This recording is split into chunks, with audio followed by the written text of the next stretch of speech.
नारायण। नमस्कार, मैं mutual growth से मनोज श्रीवास्तव। तो हम लोग ऑडियंस को एक बार फिर से थैंक यू बोलना चाहेंगे।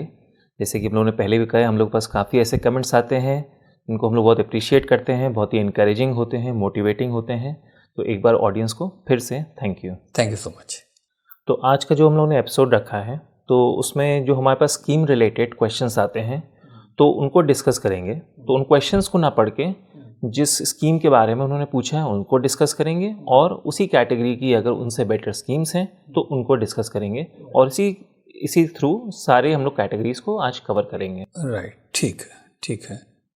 तो पहली कौन सी कैटेगरी ले रहे हैं हम लोग? तो पहले हम लोग कॉन्ट्रा के साथ स्टार्ट कर लेते हैं। तो जैसे क्वेश्चन आया था उसमें SBI कॉन्ट्रा फंड के बारे में। राइट।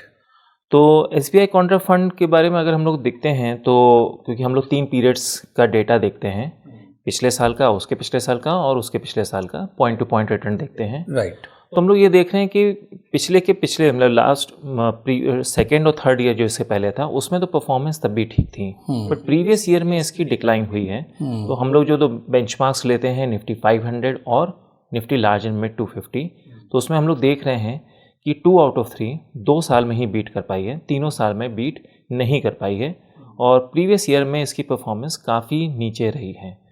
तो इस स्पेस में इससे भी बेटर स्कीम्स हैं जो हम लोग को डेटा बता रहा है।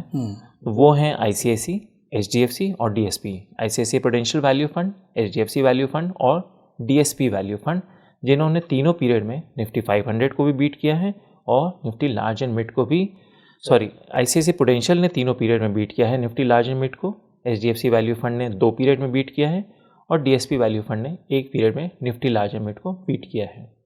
ठीक है। तो जैसे हम करते हैं, जो तुमने बताया कि हम 3 पीरियड लेते हैं पॉइंट टू पॉइंट। इस बार हम ले रहे हैं 4 दिसंबर 25 से 4 दिसंबर 24, फिर वहाँ से 4 दिसंबर 23 और फिर वहाँ से 4 दिसंबर 22, पॉइंट टू पॉइंट, ताकि एक पीरियड की ओवरशैडो ना कर दे दूसरे पीरियड को, कि 2 साल पहले तो ठीक काम नहीं करा था, इस साल बहुत अच्छा काम कर दिया, तो उसी में क्लब हो जाता है। तो हमने उसको डिसेक्ट कर दिया। 1। दूसरे, हम कुछ बेंचमार्क लेते हैं कि भाई उनको आप पार कीजिए, क्योंकि ऐसे ज़रा समझना मुश्किल पड़ जाता है ऑडियंस के लिए। तो हम ले रहे हैं पहला क्राइटेरिया, भाई क्या निफ्टी 500 को क्रॉस किया? हाँ, किया। फिर क्या निफ्टी 250 को, लार्ज एंड मिड 250 को क्रॉस किया? हाँ, किया। अगर दोनों को सारी स्कीमें क्रॉस कर रही, तब फिर एक टेस्ट और कराते हैं कि निफ्टी मिड कैप 150 को क्रॉस किया कि नहीं किया। अभी यहाँ जिसका रेलेवेंस है वो इन 2 का होता है। कंट्रा केस में निफ्टी 500 को क्रॉस किया कि नहीं किया, तीनों पीरियड में। तो SBI कंट्रा ने 2 ही पीरियड में किया है, जबकि ICICI ने, HDFC ने, DSP ने, जैसा तुमने कहा कि तीनों पीरियड में बीट किया है। अब यहाँ पे बेटर हो गई है। अब थोड़ा बेंचमार्क ऊपर कीजिए। अब जब हम निफ्टी लार्ज एंड मिड 250 पे जा रहे हैं, तो SBI कंट्रा नेचुरली 2 ही पीरियड में कर रहा है।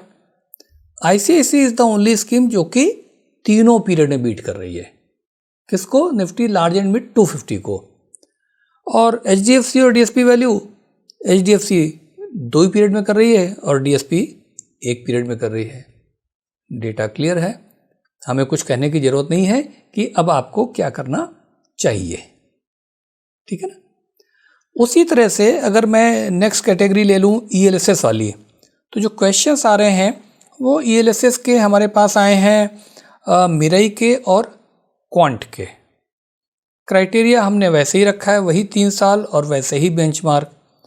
तो मिरई जो है वो निफ्टी 500 को 2 पीरियड में ही बीट कर पा रही है, क्वांट तो 1 ही पीरियड में बीट कर पा रही है, जबकि HDFC तीनों पीरियड में बीट कर रही है। SBI और वाइटोक का ELSS 2 पीरियड में बीट कर रहा है। तो यहाँ तक HDFC डेटा के हिसाब से बेटर निकल के आया।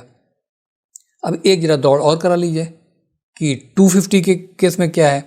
तो 250 के केस में मिरई 1 साल में बीट कर पा रही है, क्वांट किसी भी पीरियड में बीट नहीं कर पा रही है। तो ये तो क्लियर कट निकल गई दौड़ से। HDFC तीनों पीरियड में कर रही है, SBI और वाइटोक 2-2 पीरियड में कर रही है। तो क्लियर कट HDFC बेटर निकल के आ रही है as per data analysis. Mirae पिछड़ती हुई दिखाई पड़ रही है, रिकमेंडेशन कोई नहीं है, केवल डेटा एनालिसिस है। उसके बेसिस पे आपको अपना इन्फरेंस निकालना अब इजी होगा।